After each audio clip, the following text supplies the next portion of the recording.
Septembri alguse varahommik Tallinna lennujaamas. Eesti noored sõidavad kutsemeistrivõistlustele, ristama oma tööriistu terve maailma parimatega konkureerides. Kõige raskemaks osutuvad kindlasti ootamatud olukorrad ja väga suur pinge, sest ta on ikkagi väga suur võistlus. Tõenäoliselt tunegraafik, kuna magada väga palju ei saa ja päevad on pikad. Võistlus on suur lõpuks ja konkurents on kindlasti tihe. Enamikel võistluskogemust varasemast on, aga mitte sellisel tasemel. Mul on võistlejaid poole rohkem, ülesanded on kindlasti vähemalt poole raskemad. Minu erialal isiklikult võistlusülesannet käes ei olegi. Lendan kohale, 15 minutit enne võistluse algust saan teada, mis täpselt juhtuma hakkab. Tere tulemast WorldSkillsile maailma noorte kutsemeisterlikkuse võistlusele, tõelisele suursündmusele. See on üks paljudest väravatest, kus järgnevate päevade jooksul läheb sisse ligi 200 000 külastajat, kokku on 1400 võistlejat ja mis veelgi olulisem, nende seas ka 14 Eesti kutsekooli noort, kes püüavad maailmale tõestada, et just nemad on maailma parimad omal erialal. Selles saates vaatame, kuidas neil läheb, aga saame teada ka Eesti kutsehariduse hetkeseisust ja plaanitavatest reformidest. Aga nagu suursündmusele omane, kõigepealt avatseremooniale. On uhke tunne näha avatseremoonial kogu selle suurejoonelisuse seas ka tuttavaid lippe ja vapraid osavaid Eesti noori. WorldSkills on tõeline suursündmus, mis saanud ka hüüdnime Tööolümpia. Je proclame la 47e édition de la compétition mondiale des WorldSkills ouverte.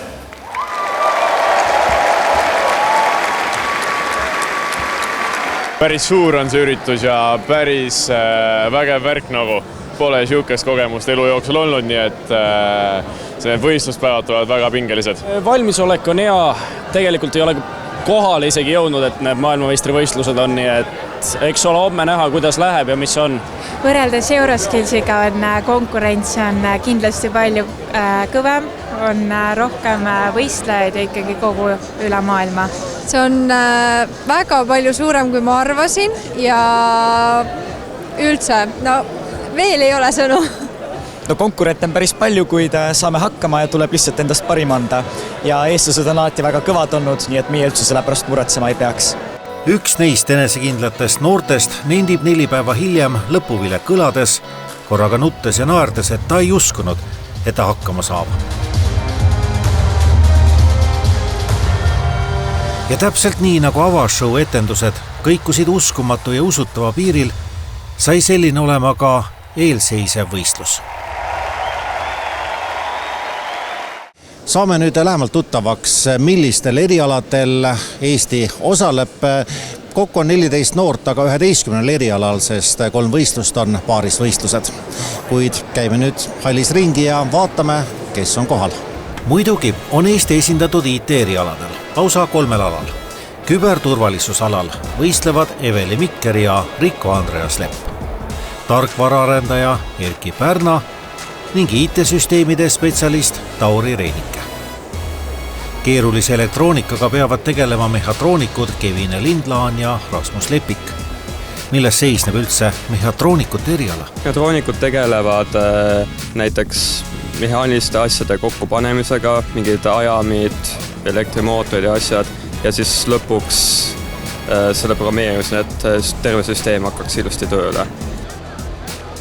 Arvuti ja elektroonika inimeste kõrval on Eesti esindatud ka ehituses. Keevitaja Kaur Gabriel Rajasalu ülesandeks saab tagada, et raud ja teised metallid ikka tugevalt kokku seotakse ning sealjuures veel tulemus ka hea välja näeks. Hoopis teistsuguse materjaliga töötab ehituspuusse. Rasmus Jõesaar peab 4 päevaga ehitama väikese puust hoone põrandas katuseni. Maastikuehitus on üks mitmekülgsemaid erialasid. Puid, kivid, suuremad ja väiksemad taimed, vesi, see kõik peab vormuma üheks maastikuehitajate käe all. Sel alal esindavad meid Germo Rätsep ja Martin Pärtel. Ehitusviimistleja eriala eestikeelne nimetus, aga ei hõlma kõike seda, millega Marleen Mikk peab hakkama saama. Inglisekeelse nimetuse järgi on rohkem tegemist disaineriga. No vaadake, kuidas nad peavad töötama, kui mina midagi kodus värvin, siis ma kasutan ikka suurt pintslit ja hea kui maadriteibi appi võtan. Nemad siin kasutavad joonlauda ja loodi selleks, et teha pintsliga, mis on peenem kui mõni vildikas. Ja kui juba ilu juurde jõudsime, siis oleme jõudnud ka meie floristi juurde. Lilleseadmine on kunst, aga kui ametinimetuseks on florist, on see veel midagi enamat. Ja Jarko Ilves peab olema tõeline multitalent, et valmiksid lillekimpude kõrval ka värvikirevad kaunistused ja kujunduselemendid. Ja ega kunstiannet on vaja ka kokal. On ju lausa tuntud väljend kokakunst. Renate Paevere on meie köögikunstnik. Ning ega söök ilu pärast tehta, see tuleb ka ära süüa, kuid mitte niisama. Ikka kõikide serveerimistarkuste järgi, mida valdab eriti hästi meie esindaja restorani teeninduses Karoliina Lass. Kuid nüüd on võistlus alanud. Kuivõrd aga erineb tööga võistlemine reaalsest töösituatsioonist? Meil vaadatakse prügi, meie enda välimus, köögikorrashoidu, juukseid, hügeeni, toiduvälimust, maitsed ka. Et ka siis seda, et mis tempo sul köögis on, kas sa oled tööplaanis ega sa jookse mõttetult ja kõik see ikkagi on hindamisel, et ei ole ainult maitse ja välimus, et on väga palju lisa ka. Mille poolest see siis erineb sellisest tavalisest töö tegemisest, et kui ta nüüd homme läheb näiteks tavalist objekti tegema, mis on teistmoodi võrreldes siinse 4 päevaga? Väga palju, kuna väga harva omanik vaatab sul selja taga kogu aeg ja jälgib pingsalt, et sa paneks kõik asjad õigesti ja teeks kõik asjad nii nagu, et seal võib juhtuda midagi äpardusi ja see läheb üks päev üle, aga siin ei tohi ühtegi minutit kaotada, et kõik kaotatud minutid on, maksavad kätte sulle. Ning ei maksa unustada, lõpptulemusena käib võistlus ju ikkagi punktide peale. Ja punkte antakse erinevate asjade eest, mis omakorda tähendab, et punkti andmise reeglid on lugemiseks ja kaasamõtlemiseks. Alati polegi võimalik saada tööd valmis tähtaegselt nii, et ka kõik on hästi tehtud. Siis tuleb mängu strateegia. Tulemuste reetmata üks vihje võistluse lõpu kohta, kui ehituspuussepa ekspert pidi kalkuleerima õpetaja Lauri kombel. Kui kogu rehkendust ei jõua, tee pool, aga tee hästi. Selleks, et me hästi teha, me nõuame rohkem aega ja me valisime, et me teeme valmis seinad ja põranda ja ei hakka pingutama katusega. Et see oli meie strateegia, me saame sealt head punktid ja nii on. Mitte valmis saada, vaid saada nii, et punktid tulevad. Ja ikka, sa pead võistluse sees nagu seda ringi mõtlema, et tuled võib-olla ühe plaaniga ja kui see ei kanna, siis teed selle ringi, midagi ei ole teha. Nii nad tööle asusid. Igaüks ehk oma senise töömeistri elu kõige raskema töö kallal. Eksperdid igat liigutust hindamas ja tulemust iga päeva lõpus täpselt üle uurimas. 5 minutes. Ning kogu aeg pealtvaatajad aia ääres uudistamas, kuidas sa ikka igat asja täpselt teed. Jätame vähemalt meie oma kaameraga töömisilased rahule ja otsime üles hoopis teised kokkutulnud. WorldSkills pole vaid võistlemise koht.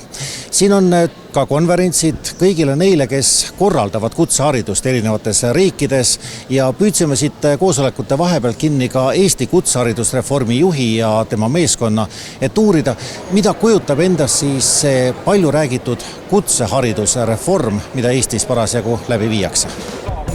Ta koosneb sellest, et meil on üks hästi suur eesmärk, tahaks öelda tunistus, aga ma usun, et see on täiesti tehtav eesmärk, populariseerida kutsekeskharidust põhikooli lõpetajate hulgas, nii et gümnaasiumiharidus ei ole üldse ainukene viis omandada keskharidust, vaid et kutsekeskharidus on täpselt sama väärikas, sama palju võimalusi ja edasist rakendust pakkuv õpitee.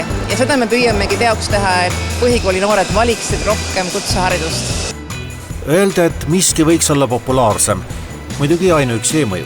Muutuseks on vaja, et midagi muutuks ka päriselt. Mis on siis see, mis hakkab olema kutsehariduskeskustes teistmoodi? Me peame rääkima kutseharidusest, põhiharidusest rohkem ja muutma ka õppekavad laiapõhjalisemaks. Ehk et ma ei pea esimesel päeval kohe teadma, kas ma olen tarkvaraarendaja või hoopiski spetsialiseerunud riistvarale. Kui mind huvitab IT, siis mul peab olema aus võimalus oma valikutega küpseda selle hetkeni, kus ma otsustan, kumma tee ma enda jaoks valin, sest ma siis juba tean, kumb mulle rohkem sobib. ehk et me muudame õppekavad selliseks, et anname noorele aega kasvada selle õige valikuni, ta valib valdkonna, aga kohe mitte seda lõplikku eluala või eriala, millega ta siis hiljem tööturule suundub. Et see on esimene suur asi. Aga teine väga suur muutus on veel. Kui me räägime keskharidusest, siis täna kutsekeskharidus valmistab noori küll väga hästi ette selleks, et minna tööturule ja asuda tööle, aga me anname noortele tänase kutsekeskhariduse raames liiga vähe üldhariduslikke teadmisi selleks, et kas teha riigieksamid väärikalt, jätkata õpinguid või minna sellistele töödele, kus on ka eelduspäraselt kõrgemad ootused nii noorte arvuti valdamisele, keeltele, matemaatilisele oskusele, ehk et me anname ka noorele tööturul rohkem võimalusi, olles paremini ettevalmistatud üldhariduslikes ainetes. Seega ei tohiks muutus olla kosmeetiline, vaid tänapäevase kiire arenguga peab kaasas käima ka kutsehariduse tase, õpetatavad erialad ja mis veelgi olulisem, seal omandatavad oskused. Ja see võistlus siin toob kokku iga eriala parima taseme. Karin Ruul, teie ei ole siin nüüd ühegi konkreetse eriala eksperdina, aga käite ja luurate eksperte. Miks nii? Täpselt nii, sest me oleme täna ju väljas siin ainult 11 erialaga, aga tegelikult on ju siin võistlustel ligi 60 erinevat eriala.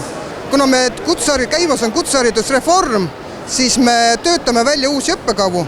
Me saame kasutada neid standardeid, mille alusel need võistlused toimuvad siin õppekava arenduses kutsehariduses ja siis saata välja kõigepealt eksperdid, kes vaatavad, kuidas need võistlused toimuvad ja siis aasta pärast ka juba võistlejaga koos ekspert. Ma arvan, et ministeerium on ka analüüsinud töökuulutusi ja märganud seal muutust. Ja seda analüüsi tegi tegelikult üsna mitu aastat tagasi juba Kutsekoda, kes püüdis aru saada seoseid selle osas, kui me inimesi värbame, siis kas me värbame konkreetseid ametiala esindajaid, me värbame raamatupidajad, sekretäri või me otsime inimesi, kelle puhul me töökuulutuses keskendume oskustele, mida me vajame. Ja juba aastaid tagasi tegelikult Kutsekoda väga kenasti näitas, et me otsime inimesi läbi oskuste, mitte traditsiooniliste ametinimetuste, mis tegelikult peaks panema iga inimest mõtlema, mis minu oskused on, mida ma oskan ja läbi mille ma võiksin läheneda ühel heal päeval ka oma karjäärivahetusele. Et see, et ma olen olnud 20 aastat koolijuht, ei pruugi avada minu jaoks järgmist ust tööturul. Küll aga see, kui ma suudan välja tuua, milliseid oskusi ma olen oma koolijuhi karjääri jooksul arendanud, siis see on minu ressurss. Sellega ma ilmselt sildan oma järgmist väljakutset, aga see on teistsugune lähenemine oma oskustele, oma haridusele ja sellele, mis tööturul müüb. Praegu pole aga aeg mõelda tulevikule 14 Eesti noorel, kes peavad elama hetkes ja tegutsema selle nimel, et WorldSkills lõpeks nende jaoks edukalt. Pärast väikest pausi aga uurime, kuidas läks Eesti töösportlastel ja millised on nende võistluskogemused. Tere tulemast tagasi. Kätte on jõudmaski hetk, kus aeg saab läbi, töö on tehtud, kõlab lõpuvile ja eksperdid hakkavad veel viimast korda üle mõõtma, kas tehtud on ikka täpselt nii, nagu juhendid ette näevad ja kelle töö on siis parim.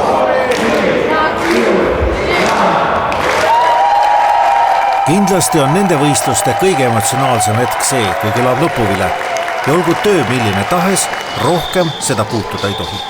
Pingelangus, rõõm tehtust, kurbus millegi lõppemisest, see segunes suureks tunnetepuntriks. Esimesed muljed nüüd minut aega võistlus läbi olnud? Ma ei tea, ebareaalne lihtsalt, nagu mis pinge kukkumine ja see, millega ma hakkama sain. Ma ausalt ei oska sellist asja oodatagi. No, ebareaalne. Seda ei saa lihtsalt, see ongi ebareaalne iga kord. Ma olen 3. kord, ma mõtlesin, et sa oled selleks valmis, aga no chance at all. Mis teeb selle ebareaalseks? Sa ju nägid, mis siin toimub, et see kogu aeg ketrab nagu, et see, ma ei kujuta ette, kuidas nemad hakkama saavad. See ei ole, ma ei tea. Selleks ei saa treenida kuidagi. Aga see on võimas.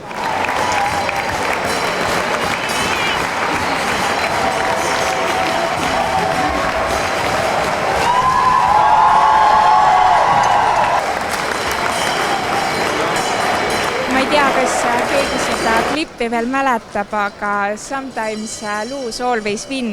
Et see võtab, ma arvan, väga hästi kokku tänase päevaga, eks homme selgub, siis kui kohtunikud on punktid kokku löönud.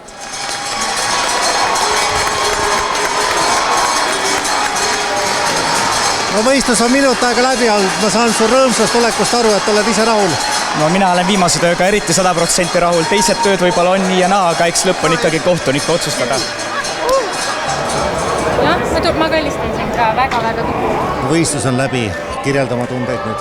Väga väsinud olen sellest võistluspäevadest praegu. Mõnes mõttes on kergendus, et võistluspinge on nagu maas, enam tööd tegema ei pea.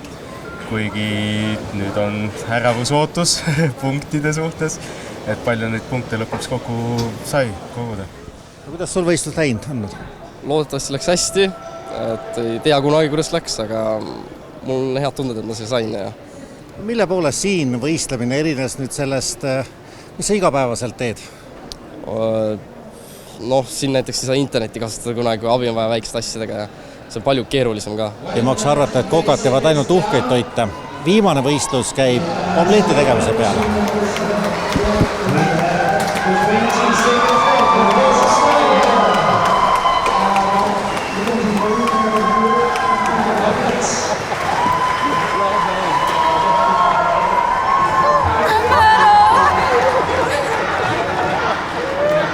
Kumma nüüd suurem pingelangus on kui kas võistlejal või sinul? Tundub, et mul.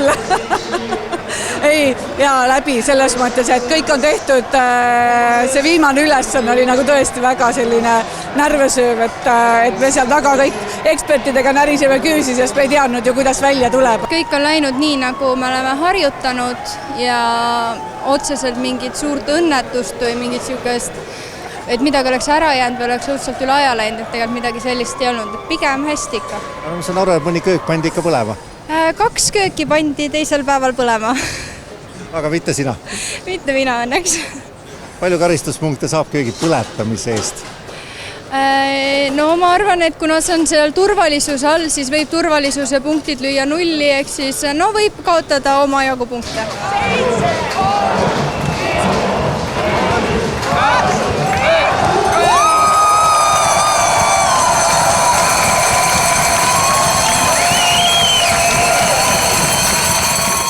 Sada 100% tööle kahjuks ei hakanud, aga see oli tänu sellele, et ülesande maht oli nii suur ja aega oli nii vähe.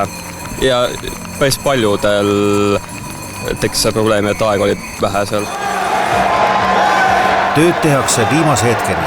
Iga sekund, mis jäänud, tuleb ära kasutada.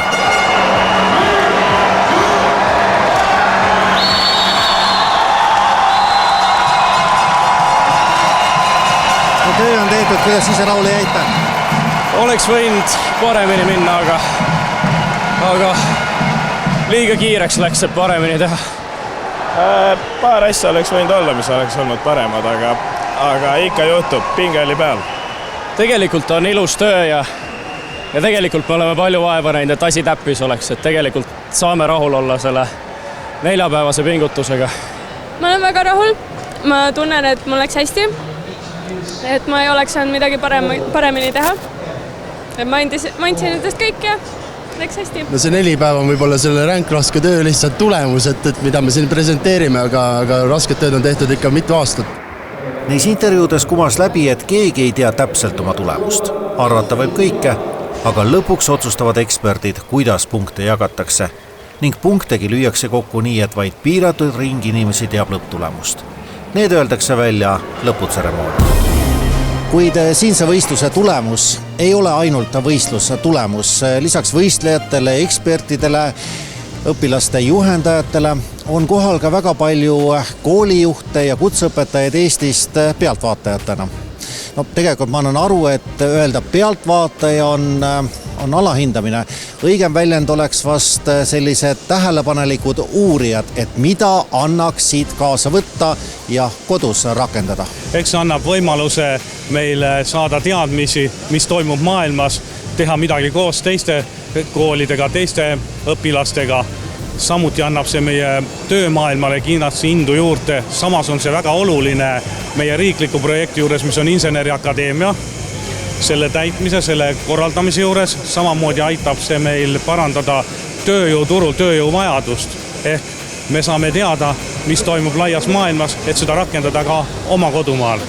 No ma saan aru, et see ei ole puhkusereis ka mitte nendele, kes siin pealtvaatajad nii-öelda on, vaid ikka aiast väljaspool käib kibetöö. Jaa, absoluutselt. Uute kontaktide otsimine, erinevate koolidega suhtlemine, et see on niisugune tõsine pikk tööpäev. Meil on juba päris mitu kontakti, et kas õpilasi saata siis praktikale või tulla erinevatesse koolidesse, erinevatele maadele. Niisugused võistlused on kindlasti väga kasulikud, sellepärast et kui me tahame ette valmistada õpilasi, siis siit me õpime kindlasti uusi töövõtteid ka teistelt riikidelt, teistelt võistlejatelt. Kogu see võistlus ja see, et meil on võistleja väljas, on tegelikult ikkagi oluline märk või sihik ka neile noortele, kes täna õppima on asunud, et ka neil on võimalus tegelikult, kui nad pingutavad ja tahavad areneda, et siis neil on ka võimalus nii-öelda olümpiale pääseda. Ikkagi olla selles suures melus ja näha, kuidas kutseharidust mujal maailmas ka väärtustatakse ja kõike seda oskustöölise või oskuste niisugust lihvimist heal kõrgel tasemel. No kuna alustav õpetaja, siis tulin ka standardid vaatama, et kui kõrge standardid on Euroopa tasemel või üldse maailma tasemel ja mis võistlustöid tehakse. Ja nüüd siis lähed annate tarkus edasi kodus? No ikka, et tegin võimalikult palju fotosid ja küsisin ikka infot ka. Ja jutud käivad, et teil olite käinud kohvikus söömas ja see osutus ka töö tegemiseks. No jaa, just täpselt, et juba sealt võtsime kontaktid ja miks mitte, et õpilastel on võimalus juba siiapoole võib-olla tulla. Ma saan aru, et kui inimene tuleb nüüd Eestis kutsekooli, siis ta ei tähenda tingimata, et ta nüüd ka Eestis kõik need aastad õpib.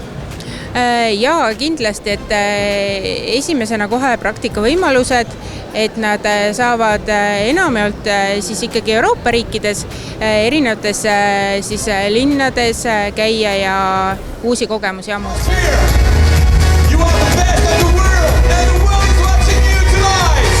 Eesti esindajad seekord poodiumile ei kutsutud, kuid 69 osaleva riigi seas olid tulemused muljetavaldavad ning Eesti sportlaste keskmine punktisumma aegade kõrgeim. Mehhatroonikud 27. IT-süsteemide spetsialist ja keevitaja 22. Tarkvaraarendaja 19. Restoraniteenindaja 18. Maastikuehitajad 16. Florist 15. Ehitusviimistleja 14. Küberkaitsjad ja ehituspuussepp 9. Kokk 8. Küll aga antakse välja meisterlikkuse medaleid. See on punktisummale, mis viitab ideaalilähedasele tööle. Ja spordianaloogiat kasutades oleks lõpptulemuste selgitamisel fotofiniši analoog. Juba oma muljeid jaganud Koka kõrval said selle medaliga meie küberkaitsjad. Emotsioon on laes, nii et ma arvan, et selle ettevalmistuse ja selle pühendumisega, millega me tulime, me tegime seda, mis me tahtsime ja me oleme väga rõõmsad selle tulemusega. Ja ikka mainin seda, et top 10 oli 3 Euroopa riiki ja me olime ühed nendest, nii et ma arvan, see näitab Eesti küberturbe taset ja meie enda taset väga hästi. Tallinna lennujaam ei anna küll välja Lyoni staadioni mõõtu, aga õnnitluste südamlikkus on küll võrreldav. See on väga-väga suur saavutus, et Eesti sai jälle suure tunnustuse selle eest, et meie oskuste arendamine ja meisterlikkus kutsehariduses on väga-väga kõrgel tasemel. Et suur aitäh teile kogu riigi nimel ja peaminister palus ka edasi anda väga suure tänu.